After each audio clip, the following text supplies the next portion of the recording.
حضور اقدس صلی اللہ علیہ وآلہ وسلم کی 4 باندیاں بھی تھیں جو آپ کے زیر تصرف تھیں۔ ان میں سب سے پہلے حضرت ماریہ قبطیہ رضی اللہ تعالیٰ عنہا۔ ان کو مصر و اسکندریہ کے بادشاہ مقوقس قبطی نے بارگاہ اقدس میں چند ہدیہ اور تحائف کے ساتھ بطور ہبہ کے نظر کیا تھا۔ ان کی ماں رومی اور باپ مصری ہیں، اس لیے یہ بہت ہی حسین و خوبصورت تھیں۔ یہ حضور صلی اللہ علیہ وآلہ وسلم کی ولد ہیں، کیونکہ آپ کے فرزند حضرت ابراہیم رضی اللہ تعالیٰ عنہ انہی کی شکم مبارک سے پیدا ہوئے تھے۔ کنیز ہونے کے باوجود حضور اقدس صلی اللہ علیہ وآلہ وسلم ان کو پردے میں رکھتے تھے، اور ان کے لیے مدینہ طیبہ کے قریب مقام عالیہ میں آپ نے ایک الگ گھر بنوا دیا تھا جس میں یہ رہا کرتی تھی۔ حضور علیہ الصلوۃ والسلام ان کے پاس تشریف لے جایا کرتے تھے۔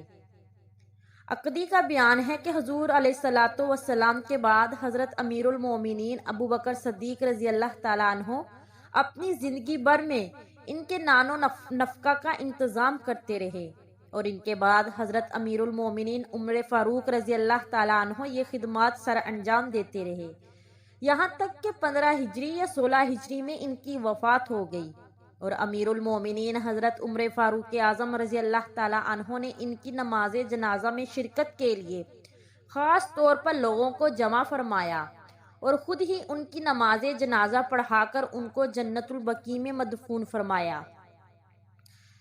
حضرت ریحانہ رضی اللہ تعالیٰ عنہ، یہ یہود کے خاندان بنو قریظہ سے تھی، گرفتار ہو کر رسول اللہ صلی اللہ علیہ وآلہ وسلم کے پاس آئیں، مگر انہوں نے کچھ دن تک اسلام قبول نہیں کیا، جس سے حضور اقدس صلی اللہ علیہ وآلہ وسلم ان سے ناراض رہا کرتے تھے۔ مگر ناگہاں ایک دن ایک صحابی نے آ کر یہ خوشخبری سنائی کہ یا رسول اللہ صلی اللہ علیہ وآلہ وسلم، ریحانہ نے اسلام قبول کر لیا۔ اس خبر سے آپ بے حد خوش ہوئے، اور آپ نے ان سے فرمایا کہ اے ریحانہ، اگر تم چاہو تو میں تم کو آزاد کر کے تم سے نکاح کر لوں۔ مگر انہوں نے یہ گزارش کی کہ یا رسول اللہ صلی اللہ علیہ وآلہ وسلم، آپ مجھے اپنی لونڈی ہی بنا کر رکھیں، یہی میرے اور آپ دونوں کے حق میں اچھا اور آسان رہے گا۔ یہ حضور علیہ الصلوۃ والسلام کے سامنے ہی جب آپ حجۃ الوداع سے واپس تشریف لائے، 10 ہجری میں وفات پا کر جنت البقیع میں مدفون ہوئیں۔ حضرت نفیسہ رضی اللہ تعالیٰ عنہا، یہ پہلے حضرت زینب بنت حجش رضی اللہ تعالیٰ عنہا کی مملوکہ لونڈی تھی۔ انہوں نے ان کو حضور علیہ الصلوۃ والسلام کی خدمت میں بطور ہبہ کے نظر کر دیا، اور یہ حضور علیہ الصلوۃ والسلام کے کاشان نبوت میں باندی کی حیثیت سے رہنے لگی۔